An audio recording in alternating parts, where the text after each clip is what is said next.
নি জয়েন্টে এসিএল এবং পিসিএল রিপ্লেসমেন্ট ক্ষেত্রে যে সমস্যাটা হয় যে আমরা কি যন্ত্র লাগাবো, সেটা কি স্ক্রু কি হাড়ের সাথে মিশে যাবে কিনা। আমরা এখন সবচেয়ে আধুনিক অল ইনসাইড কোথাও স্ক্রু ইউজ করি না, করলেও একটা স্ক্রু ইউজ করি যেটা হাড়ের সাথে মিশে যায় সময়ের সাথে সাথে, এবং এর সাথে আমরা অনেক সময় ফাইবার টেপ যোগ করি যেটাতে আরও স্ট্রেংথেনিং বাড়ে।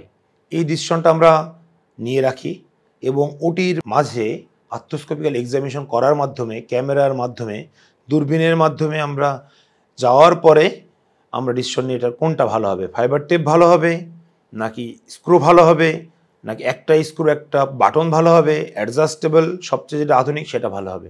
এটা অ্যাডজাস্টেবল লুপ এবং বাটন সবচেয়ে ভালো, অল ইনসাইডটা সবচেয়ে স্টেবল হয়, ল্যাক্সিটি সবচেয়ে কম থাকে এবং আমরা এটাই সাজেস্ট করি।